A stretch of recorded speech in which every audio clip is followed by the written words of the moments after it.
Hi, Karla. How are you? Hi, good. How are you? I'm doing well. To start off, this movie establishes through Dave Franco's character that Twilight exists in the world of these vampires. And so I wanted to know, with Audrey, she's kind of all business, no play, but do you think she would know of all these vampire properties out in the world? And what do you think she would think of how they are portrayed? For sure. I love this idea. I'm seeing a prequel of Audrey in all of the Twilight's prequels. I love that you're right. If vampires really do live forever, that means that all of the Lost Boys and Audrey or all of the Interview with the Vampires, that means that, Audrey knows Brad Pitt's character and Tom Cruise's character from that film. So the cross pollination of vampires, I love that. And yeah, I think that she would just put them to work. She's a businesswoman, so I think she'd start, selling some sort of product or she'd have a lot more real estate to deal with. But yeah, I think she's all for that. Well, and I don't know if you know this, but in the show What We Do in the Shadows, it is established that anyone who plays a vampire is actually a vampire. And so by that logic, you yourself would be one. So I like to ask, what do you think you would be like if you were a vampire? Because technically you are one according to the logic of the show. Well, if I was one, then I don't need to buy any more of my night creams because that means I'll never age. That means I don't need to, yeah, do any of, any workouts or anything because well, no, that's not technically true, right? Um, and Depends what lore it is. Depends what vampire lore. yeah. You're right. But yeah, I love that. I love that for me. I'm gonna take that. I'm definitely so. So you're saying I'm a part of now the whole vampire world because of having played a vampire? Yes. So So like technically they've you got would my be a vampire. back. I like that.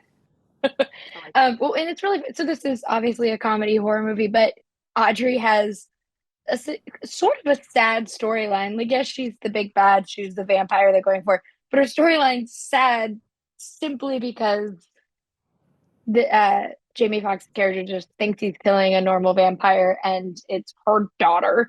And so, how did you kind of find that balance of having these moments where your character is it's a comedy, but also like it's sad. Yes. Thank you for seeing that. Because yes, Audrey is it's a tragedy, even though she, has to be cool all throughout and think that she's on the winning side, because she does think that.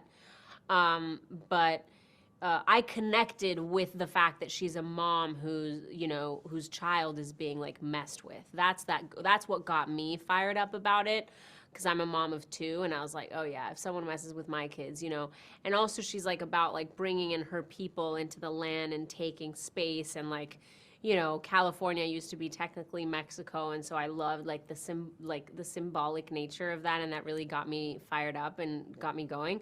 But I think that JJ did really good at like noticing like what moments were supposed to be dramatic and dangerous and comedic. So the comedic ones are mostly Jamie and Dave, which I had FOMO about for sure because I like love comedy. I was like, ah, but I also love playing just the villain and being badass and not having to mix that because if not, I think it would have the balance of it wouldn't have been correct. Yeah, because it's like I said, you have some of the sadder storylines, but then there's Snoop Dogg just like coming in as a cowboy and like going to town on vampires. And so it's a fun like balance of a movie. But so with this movie in particular, it is kind of stacked with a cast, and like people obviously know you from your work in like How to Get Away with Murder and things, and you're joining this cast of actors who all are known for different things. So like, what did you have any reservations, or were you kind of just like, yeah, I'm in, doesn't matter what who I'm playing? Oh, reservations to play Audrey, you mean, or to Yeah, to or to to be in the movie at all.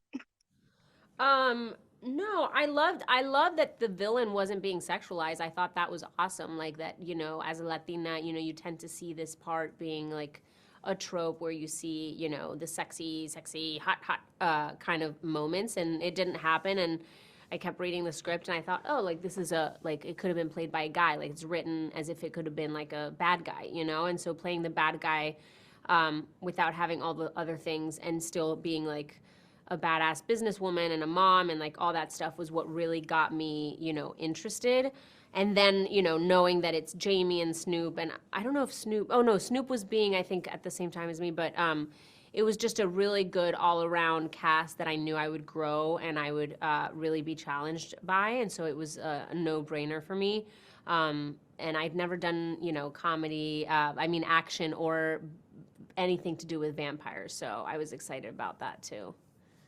Yeah, and your character is funny because obviously it's funny to have vampires in Southern California, but she has these moments. Like I love the umbrella, and the first time we see her that she's in this big golf umbrella, but she has like a really just cool vibe in general with her outfits. And so, did you have a say in kind of how she moves and her outfits and the things that make her into this vampire overlord that she kind of is? Yeah, I mean, it was important for me to be have like those like iconic looks, and also with JJ, we thought a lot about like the way that you present, you know, the rage in her. For example, when she passes by the roses and the roses, you know, kind of like wilt and you know seeing her power in different ways. It's like, how do you know the king is a king? It's not because of the king, but it's all the people around the king, like they're bowing. And so we really thought of like whether it was wardrobe or how, you know, the story presented Audrey. And we added a lot more stuff, like the first script that I got versus what you see in the film. There's so many more scenes and things that, you know, the taking off of the heels, that was also improvised because I couldn't genuinely like do the scene in heels. And so JJ was just like, let's just break the heels off. Like a lot of moments like that. The whole scene of Audrey in the with the tooth and kind of taunting the tooth seller didn't exist. Like there was a lot of things that added that started to get added. So I think there was a lot of the craft of Audrey that was made along the process. Yeah, and I always like to ask this kind of as a wrap up. What do you hope audiences get to or take away when they get to see Day Shift? I hope they just forget their problems for whatever hour and a half this is and just freaking have the time of their life, and they take their family, their friends, eat as much popcorn as they want, and they just have a freaking good ride. That is all I hope for people, because life can get hard sometimes these days, and I just really hope that this film does that. Yeah, and I think it will. It's very funny. It's a great time, and I need all of Audrey's pantsuits. I love them so much. I like it. Thank It was a you. huge deal for me to get that right, so I appreciate it. Of course, can't wait to see you be vampires now all the time because you are one. I am one. See you at night. Thank you. Have a great one.